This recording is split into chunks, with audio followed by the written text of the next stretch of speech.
vídeo nos dá as boas notícias, eu espero. Se não der boa notícia, nós estamos. Boa tarde, pessoal. A responsabilidade é pouca, né, nesse cenário delicado. Deixa eu achar um cantinho aqui para deixar esse material.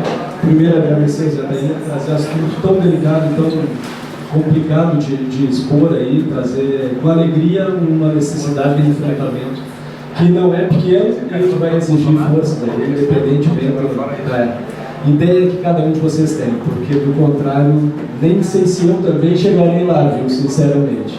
Bom, pessoal, assim, para além da reforma da Previdência, o que tem acontecido, e primeiro, acho que a Denise já fez a referência, né, sobre o Fabrício Gison, integra o escritório do Pita Machado, a gente assessora o Sindicato da Justa há alguns anos, e vem ombro dele, a ombro com vocês, uma série de discussões jurídicas nos últimos tempos.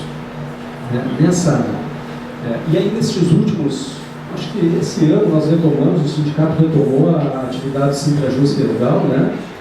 Onde a gente tem percorrido algumas comarcas do interior e trazido para debate pontos que têm sido questionados e, ao mesmo tempo, tirado tudo desse fundo. E que o pessoal acaba, às vezes, por uma realidade local, vem trazendo e a gente não consegue receber com tanta naturalidade aqui em Florianópolis. Isso tem sido extremamente importante na avaliação geral da diretoria, me parece, mas mais do que isso tem dado alguns nortes para as conversas que a gente tem tido e aprofundado situações que muitas vezes passam desapercebidas no dia a dia pela correria do pessoal da nativa e que acaba não refletindo, não debatendo internamente assuntos no âmbito maior. Tá? Então, assim, dentro desses informes que a gente costuma dar, tem um que é muito mais voltado para o pessoal da ativa, mas eu não gostaria de não deixar, ou melhor, gostaria de referir, que diz respeito a uma ação que voltou à tona, uma discussão que tem um viés político, tem um viés judicial, que voltou à tona esse ano, que é a incorporação da GAGE no vencimento básico.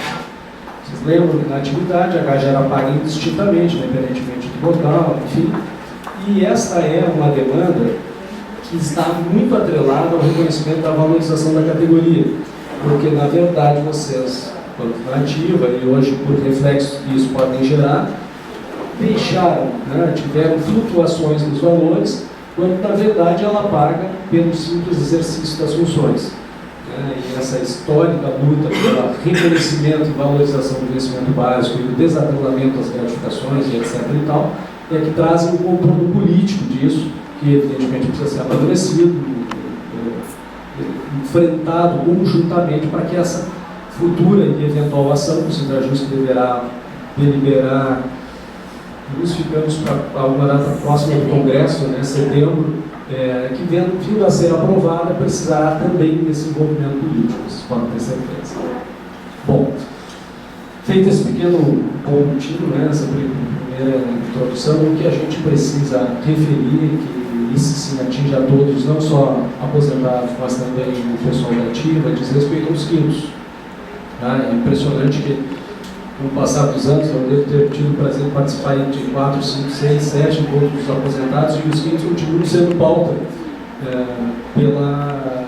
quer seja luta de conquista, mas hoje luta pela manutenção ou pela preservação de um direito que deveria ser adquirido, incorporado, solidificado tanto na questão remuneratória, como do ponto de vista das relações jurídicas do país.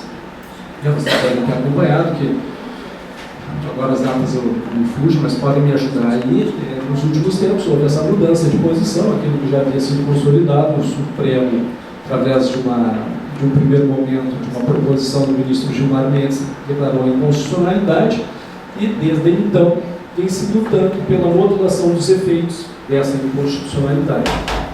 O que está em jogo, para além dos quintos, é a possibilidade do Supremo, ou do Judiciário, revisar aspectos que hoje deveriam ser consolidados. O Supremo, embora ainda tenda de julgamento segundos e mais declaratórios, estaria hoje relativizando a segurança jurídica, a decadência dos atos administrativos já praticados, incorporados, etc. E com isso, abrindo um precedente muito mais do que perigoso, mas extremamente ameaçador para o futuro do ponto de vista tanto democrático como constitucional dentro do país. Nada impedirá que, quando chegar nossas vezes, o José também já deu para dar uma saída, mas 20 ou 30 anos depois do descanso merecido, eu seja surpreendido com o Supremo revendo algo que, em tese, deveria ter sido consolidado.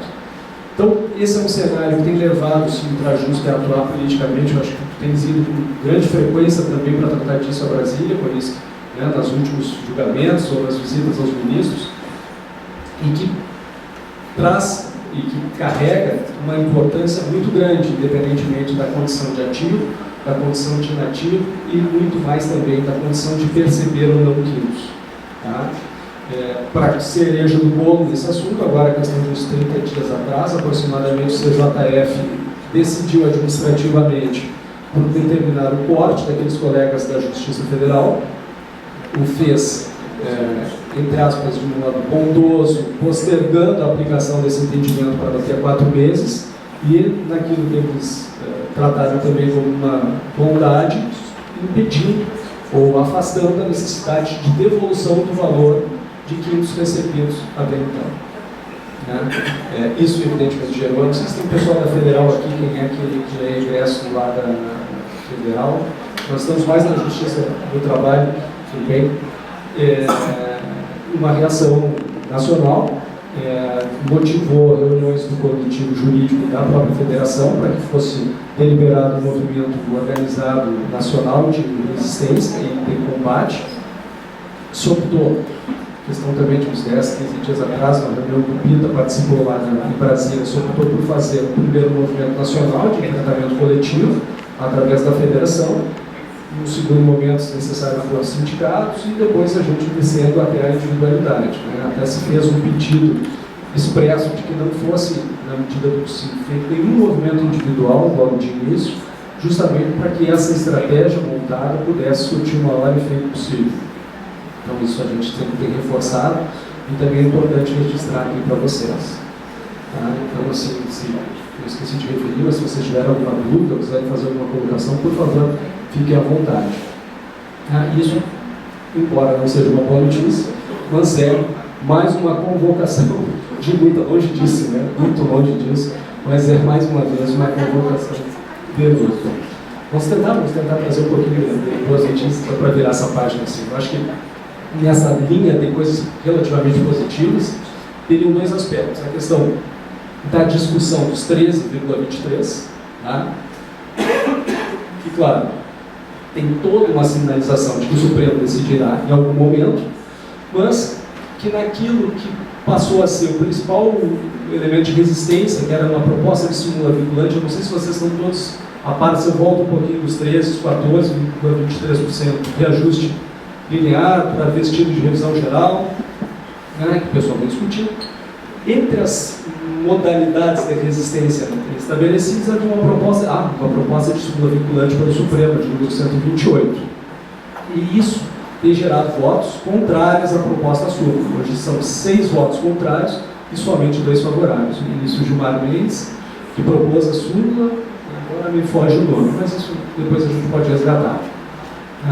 Então, assim, por que eu digo isso? Porque, para o pessoal do Judiciário, a situação é tratada de um modo um pouco diferente, porque, ao contrário de todos os outros servidores públicos federais, no nosso caso, o PCS de 2016, ele estabeleceu aquilo que se procura justificar como um reconhecimento jurídico dos efeitos que aqueles R$ 59,87 tiveram. Portanto, cai o principal argumento, se assim for entendido, cai o principal argumento contrário à tese, a de que não haveria previsão legal para o reconhecimento da parcela. Claro, fechando, isso chegará ao Supremo em algum momento, mas o fato é que essa leitura da proposta de súmula vinculante pode nos trazer elementos favoráveis para defender especialmente a nossa situação aqui, dos servidores do Judiciário. Tá? E a outra, aí já com mais concretude, foi o julgamento recente que negou provimento à ação rescisória movida pela AGU contra a decisão do Centrajus que havia assegurado o auxílio alimentação, as diferenças de auxílio alimentação na categoria. Em 2006, 2007 a 2011. Entendemos que deu período que vocês eventualmente estivessem na ativa e que preenchessem esse requisito. Né? Nós tínhamos situações, boa tarde, por favor,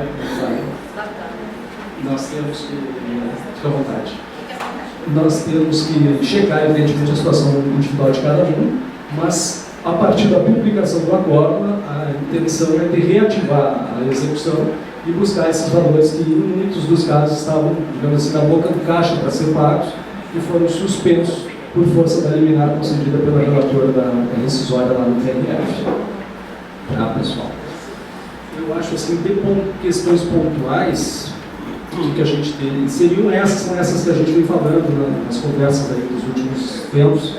Talvez aqui, por ter muita gente da Justiça do Trabalho, haja algum interesse na questão dos juros da gratificação judiciária. Não sei se o pessoal ainda tem alguma parcela para receber disso.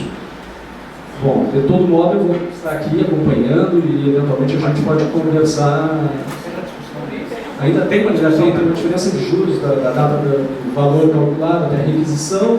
Depois teve um período que ficou suspenso pela rescisória, que está sendo incluído como juros para pagamento. Mas é uma situação bem individualizada e se vocês quiserem depois conversar aqui paralelamente, a gente pode conversar. Tá bem? E, eventualmente, se quiserem fazer alguma questão, trazer uma questão geral, também eu estou à disposição. Em relação a vez aos livros, qual é o próximo ato que vai ter essencialmente assim? Ela não é o próximo do curso normal e decisivo será o julgamento, que hoje está marcado para setembro, né, de modulação dos efeitos da inconstitucionalidade.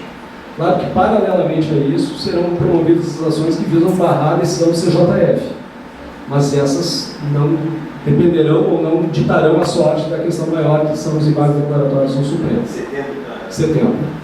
Aliás, aproveitando o gancho, alguns dizem ou fazem a leitura de que o CJF teria, em alguma medida, mandado um recado para o Supremo, porque essa decisão, o julgamento dos embargos já estavam pautados. E os tais 4 meses coincidem exatamente com a data do julgamento do Supremo. Porque a relatora do CJF trouxe como argumento principal a eterna demora do Supremo em debater o tema. E aí, coincidentemente ou não, o fato é que os 4 meses coincidirão com a decisão ou a pauta do Supremo. Que não é uma boa indicação. Essa é uma pergunta bem mais complexa, mas é delicada. Obrigado, pessoal. Eu continuo aqui à disposição.